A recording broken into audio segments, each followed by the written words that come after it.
हम एक्सरसाइज की तरफ। MCQs। फर्स्ट क्वेश्चन है हमारे पास मल्टीपल चॉइस क्वेश्चन। नंबर 1 है a transfer wave on a string has amplitude A. Transverse waves का स्ट्रिंग जो है उसकी एम्पलीट्यूड हमारे पास ए है। पहला पॉइंट ए है। A tiny spot on a spring is coloured red, और उसका कलर हमारे पास उस स्ट्रिंग का कलर जो है वो हमारे पास रेड कलर का है। एज वन साइकिल, एक साइकिल में of the wave passes by, wave जो है वो पास होती है। That is total distance travelled, what is, क्या इसका टोटल डिफरेंस फासला जो है, डिस्टेंस फासला जो है वो travel in the red, travel by the red spot, red spot में करेगी। नंबर ए है ए, बी है 2a, सी है 1/2a, डी है 4। उसमें से जो ऑप्शन ठीक होगा वो हमने लिखना होगा। क्वेश्चन नंबर 2 है which of the following does not affect, क्या ये जो है इफेक्ट नहीं करती period of the mass spring system को। ए है हमारे पास मास, बी है स्प्रिंग कांस्टेंट, सी है एम्पलीट्यूड ऑफ वाइब्रेशन, डी है all of the above. Number 3 है an object of mass M oscillates, एक ऑब्जेक्ट है मास एम जो ऑसिलेट होता है on the end of the spring, and of the spring, spring के आखिरी सिरे पे, टू डबल द पीरियड, और पीरियड जो है उसका डबल हो जाता है। द रिप्लेस द ऑब्जेक्ट, और ऑब्जेक्ट रिप्लेस करता है किसी भी ऑब्जेक्ट को with one of the mass. A हमारे पास है 2 मीटर, बी हमारे पास है मीटर पर स्क्वायर, सी हमारे पास है 4 मीटर, और डी हमारे पास है metre divide by 4। Hints, hints दिए गए हैं हमारे पास के, हमारे पास ये हिंट है t is equal to time हमारे पास है 2 pi m divide by k। 2 pi जो है उसको हम बाय 2 पाई हमारे पास जो है कट जाएगा अंडर रूट के साथ। t हमारे पास 2 टाइम के बराबर है, तो 2 pi is equal to m divide by k। 2 pi हमारे पास कट जाएगा, k के साथ कट जाएगा, तो हमारे पास रह जाएगा m divide by m is equal to 4 metre. Number 4 है a car mounted on shock absorbers is like a mass on the spring, एक गाड़ी है जो हमारे पास एब्जॉर्ब करती है लाइक अ मास, जैसे कि हमारे पास मास जो है वो स्प्रिंग को इफ़ वी इग्नोर डैम्पिंग, और वो जो है गीला करती है और इग्नोर करती है। How will the frequency of the oscillation, क्या ये फ्रीक्वेंसी ऑसिलेशन फ्रीक्वेंसी को जो है चेंज करेगी ऑसिलेशन में। इट पैसेंजर्स, और मुसाफरों को, और अ हैवी लोड, जो भारी वज़न जो है डाला हुआ है, are added to the car, गाड़ी पर। फ्रीक्वेंसी विल बी, तो फ्रीक्वेंसी हमारे पास कितनी होगी, A increase, B decrease, C remains the same, और डी हमारे पास है 0।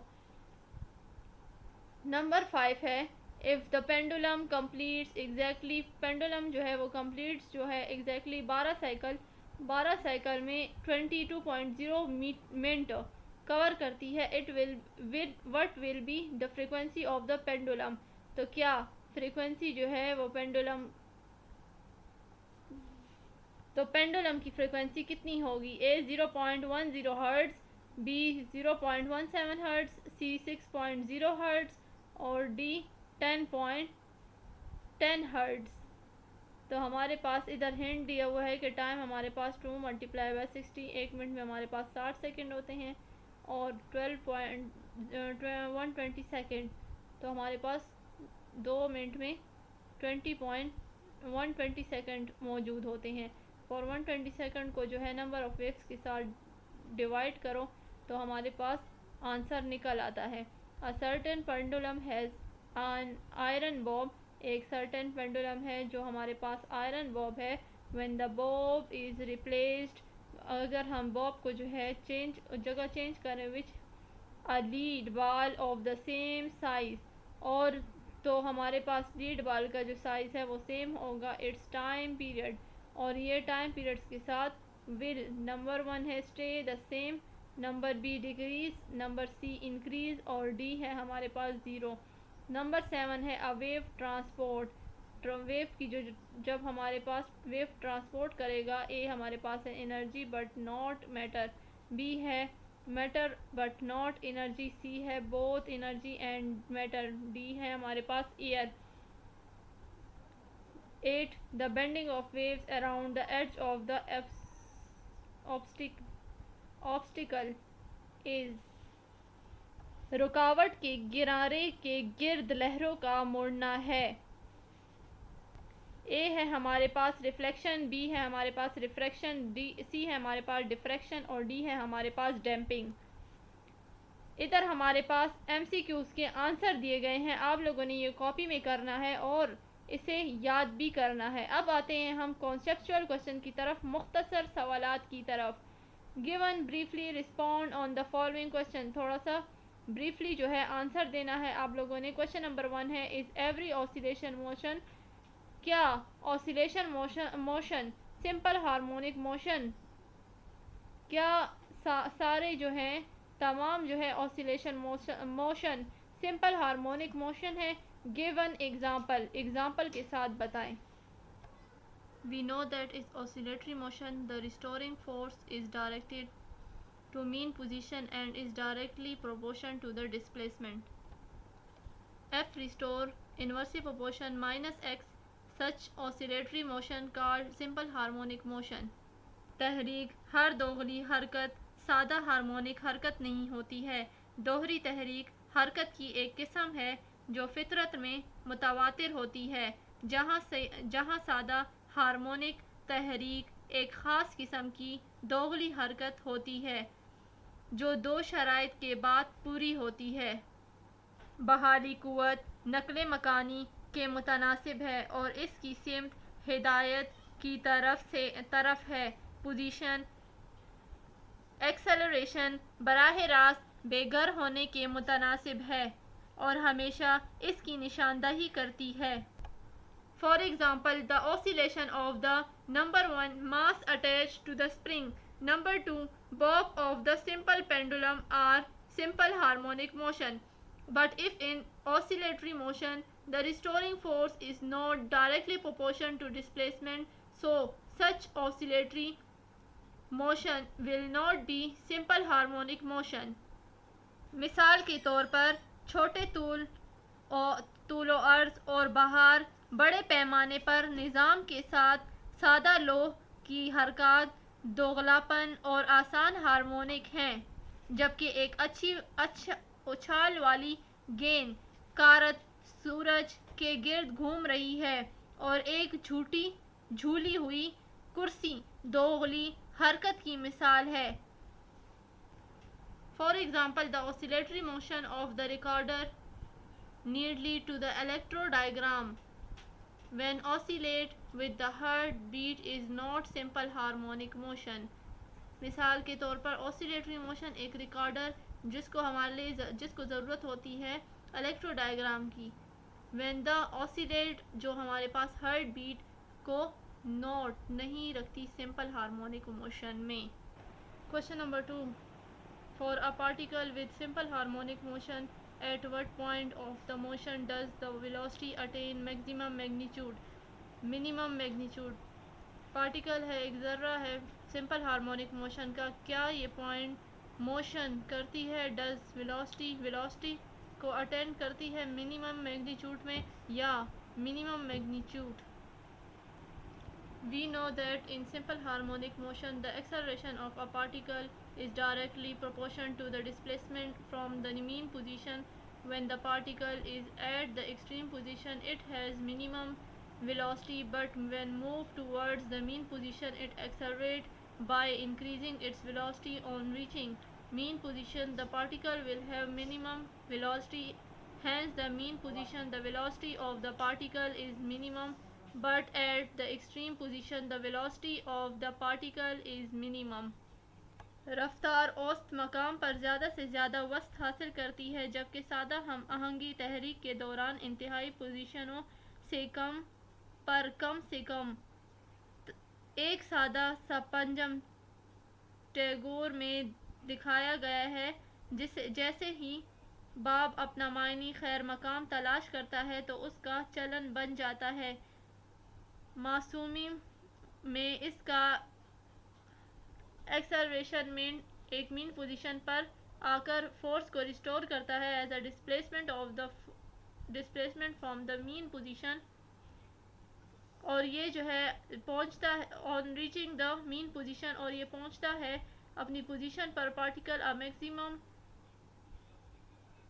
वेलोसिटी, और मैक्सिमम वेलोसिटी जो है वो प्रोवाइड करता है। Hence the mean position of velocity of the particle maximum, और इसका जो वेलोसिटी का पार्टिकल जो होता है वो मैक्सिमम होता है, बट एक्सट्रीम पोजीशन, और एक्सट्रीम पोजीशन जो है वेलोसिटी की उसका पार्टिकल जो है वो हमारे पास मिनिमम होता है। Is the restoring force on the mass attached, क्या रिस्टोरिंग फोर्स जो है उसका मास जो है वो attach to a spring in a simple harmonic motion में जो है वो ज़ीरो होगा।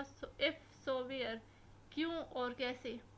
Consider the mass attach to spring which is stationary at the mean position, so the net force on it is zero.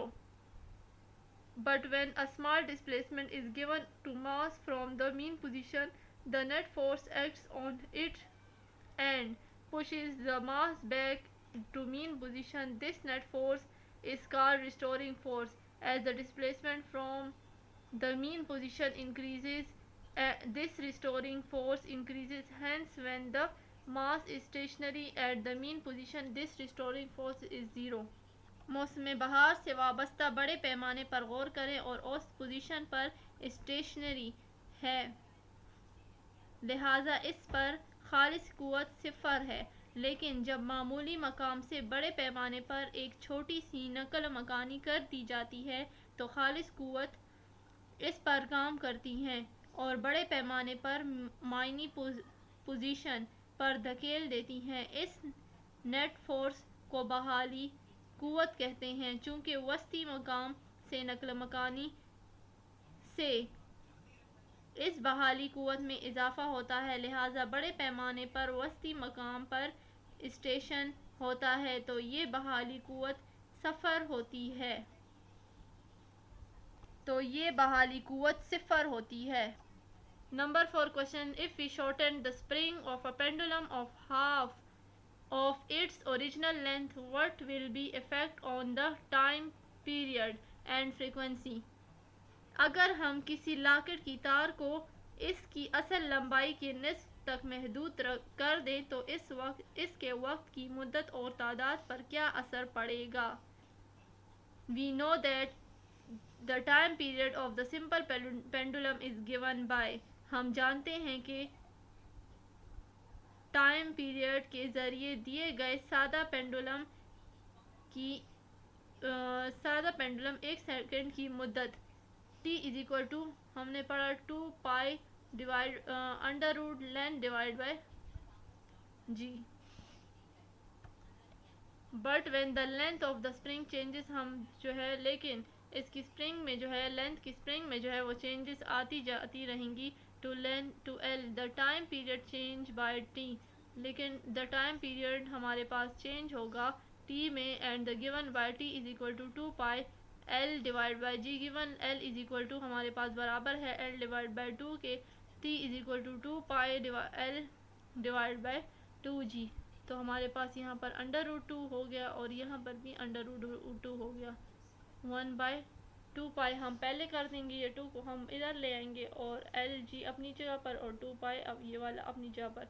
तो under root आ गया 2 pi हमारे पास बराबर है, हमने कहा एल जी के, तो T is equal to 1/LG हमारे पास किसके बराबर 30 के बराबर, तो मल्टीप्लाई बाय टी आ जाएगा हमारे पास इसकी जगह।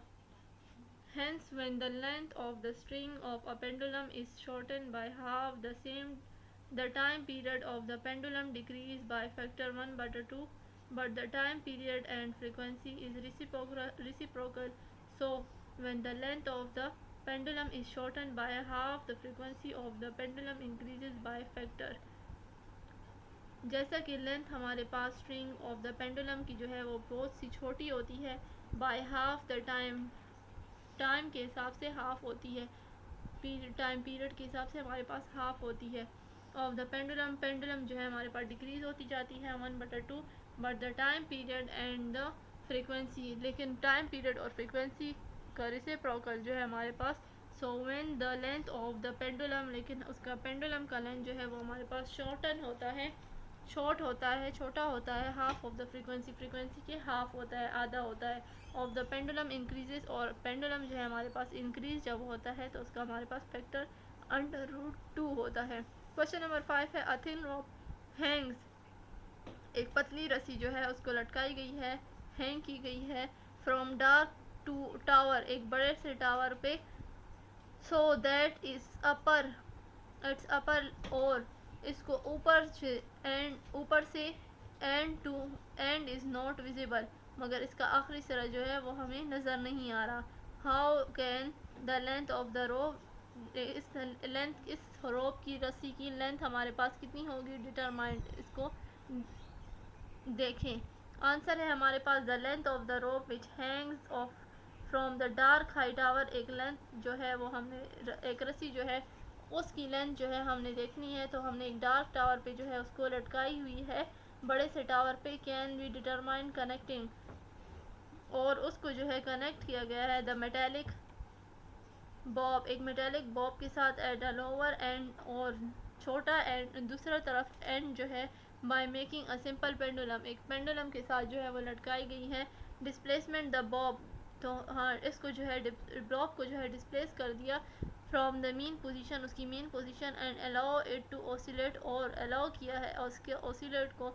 Maihar the time period if of it oscillation, और मैयर किया गया है उसके टाइम पीरियड को ऑसिलेशन के, from which the length can be determined by the using relation, तो लेंथ का जो है हमारे पास इसके साथ क्या रिलेशन है, क्या ताल्लुक है, तो बताया गया है कि t is equal to 2 pi length divide by g, square on both side, square ले लेंगे दोनों तरफ पे, तो हमारे पास इधर 4 पाई l डिवाइड बाई जी आ गया, ये जी हम ऊपर लिख लेंगे और इसकी जगह हम t लिख लेंगे। हमने कहा कि l बाई जी 2 पाई जो है हमारे पास t के बराबर है, तो इसकी जगह हम t स्क्वायर ले लेंगे, डिवाइड बाय 4 पाई जो है हमारे पास नीचे आ जाएगा, तो लेंथ हमारे पास इसके बराबर है। नोइंग द वैल्यू ऑफ जी, हमारे पास वैल्यू का जी का जो है टाइम पीरियड t और length of the rope can be determine, length जो है हमारे पास रोप की जो है ये बताई गई है, मतलब हमारे पास रोप की जो लेंथ है वो l is equal to g t square divide by 4 pi square है। अगला क्वेश्चन है question number 6, suppose the stand on the swing instant of the sitting on it, will your frequency of oscillation increase or decrease, एक चीज़ है जो हमारे पास swing करती है, ये खड़ी होती है या बैठी होती है, तो हमारे पास उसकी फ्रीक्वेंसी जो है ऑसिलेशन की इंक्रीज़ होगी या डिक्रीज़, तो हमारे पास जवाब है the swing acts as a simple pendulum, the time period of which depends upon the length of swing is from the point of suspension to the center of gravity of the body in sitting position of swing, in the certain of the gravity of the body is lowered and length of swing is increased due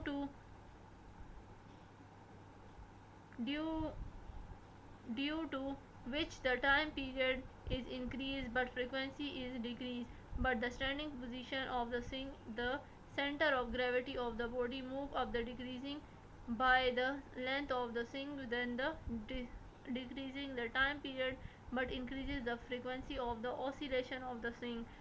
swing आसान locket के तौर पर काम करती हैं जिसकी मुद्दत उसकी लंबाई पर मुनहसर होती है।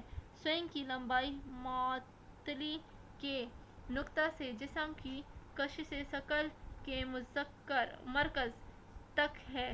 स्विंग पर बैठने की हालत और जिस्म की कशिश शकल का मरकज़ कम होता है और स्विंग की लंबाई में इजाफा होता है, जिसकी वजह से वक्त की मुद्दत में इजाफा होता है लेकिन तादाद कम होती है।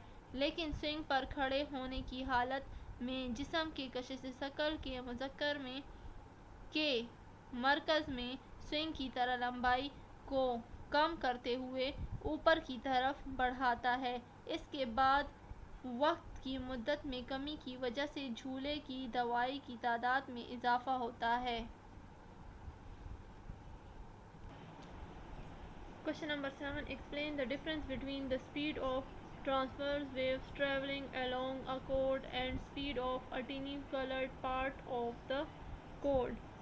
हड्डी के साथ सफ़र करने वाली ट्रांसवर्स लहर ट्रांसवर्स लहर की रफ्तार और हड्डी के एक छोटे रंग के हिस्से के दरमियान फ़र्क की वजाहत करें।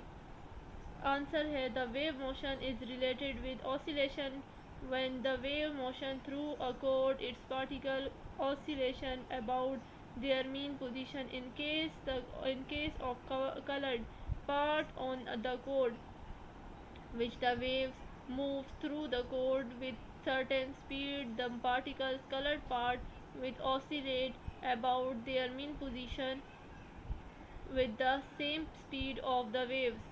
The difference is that the way is moving along the chord. The colored particles moves particularly particular to the chord with the same speed of waves. ऐसी लहर हरकत का ताल्लुक दोगलवानी से होता है। जब लहर किसी हड्डी के ज़रिए चलती है तो ये ज़र्रात किसी की औसत हैसियत को छोड़ देते हैं। हड्डी पर रंगीन हिस्सा की सूरत में जब लहर खासी रफ्तार के साथ हड्डी के ज़रिए हरकत पजीर होती है तो ज़र्रात रंगीन हिस्सा लहरों की इसी रफ्तार से अपनी असल पोजीशन के बारे में चक्कर लगाते हैं। फ़र्क ये है कि लहर डोरी के साथ साथ हरकत कर रही है।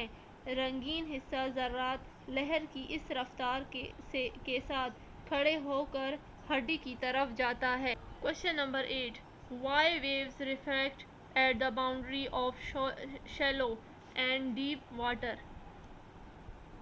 अतली और गहरी पानी की हदूद की लहरें क्यों रुकावट हैं?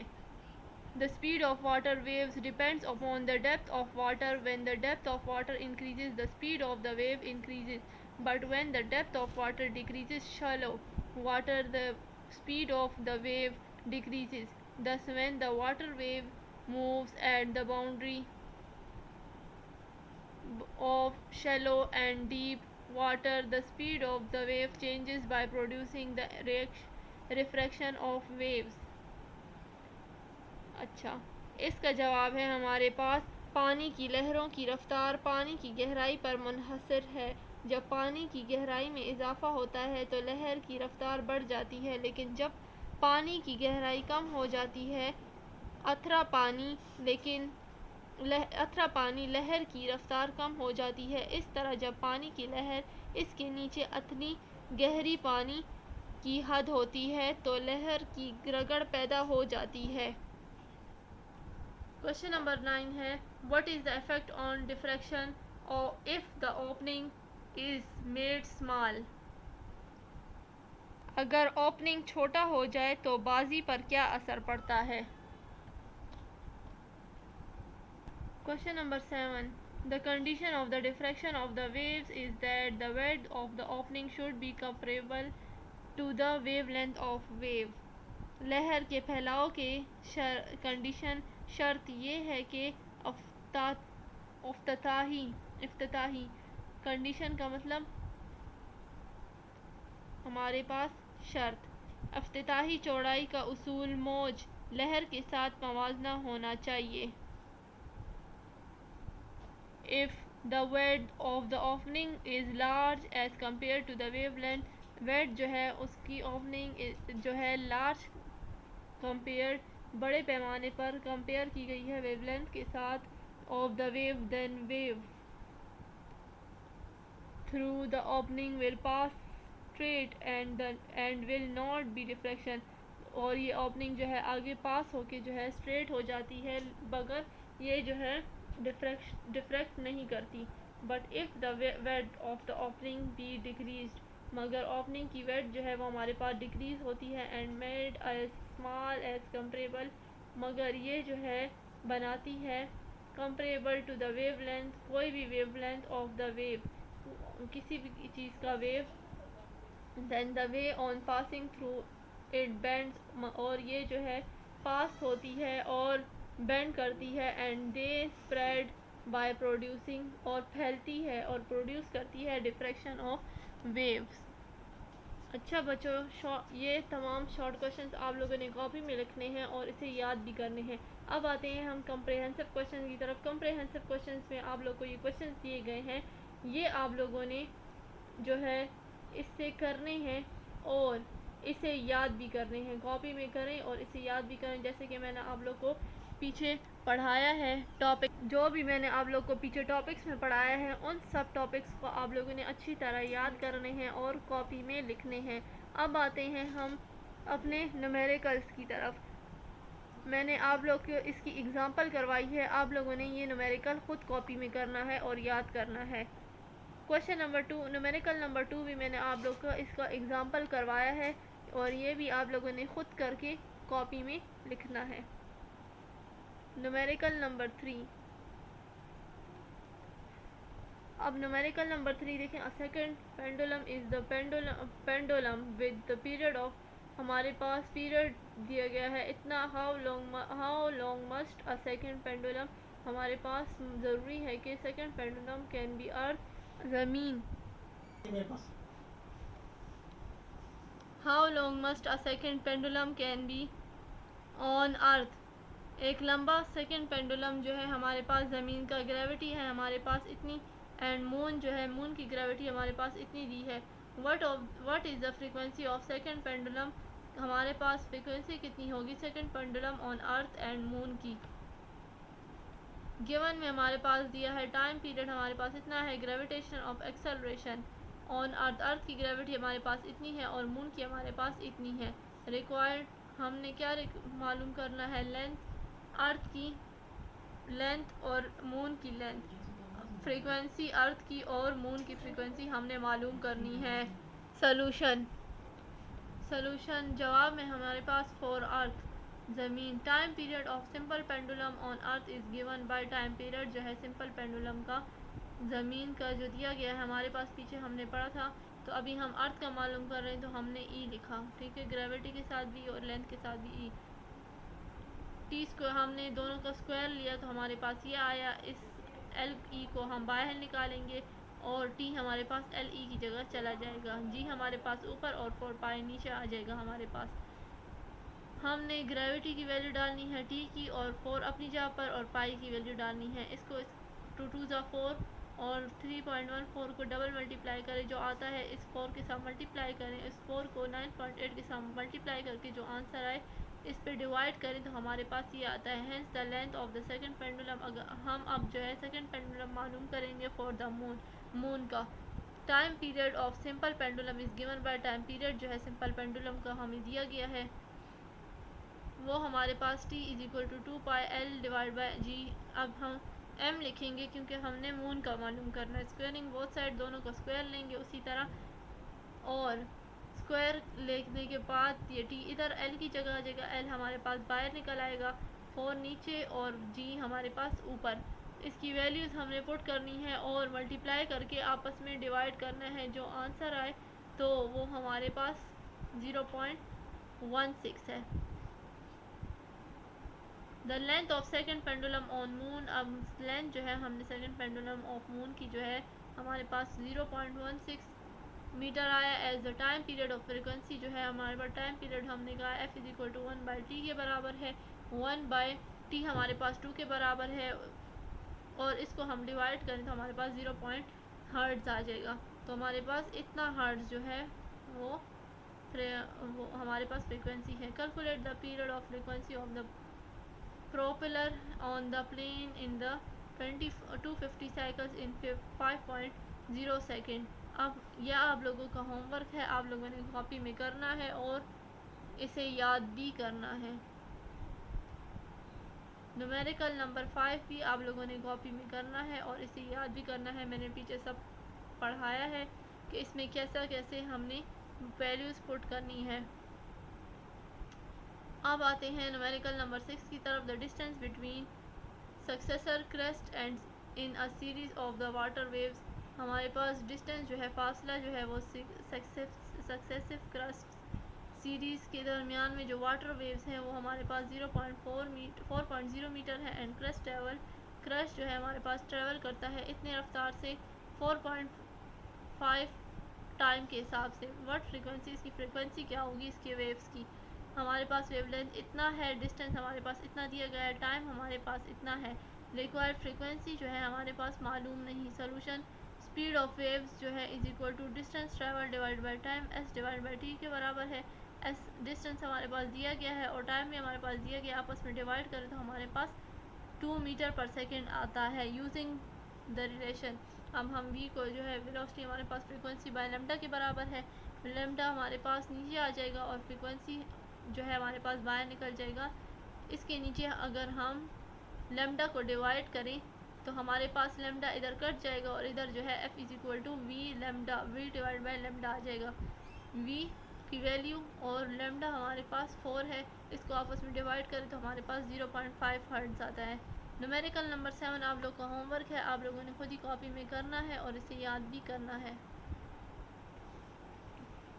अच्छा प्यारे बच्चों, आज का हमारा फर्स्ट चैप्टर यहाँ पर कंप्लीट हुआ, मुकम्मल हुआ। इसी के साथ तब तक के लिए हमें इजाज़त दीजिए, फिर मिलेंगे एक नए टॉपिक के साथ, एक नए चैप्टर के साथ इंशाल्लाह। फिर मिलेंगे। अल्लाह हाफिज़।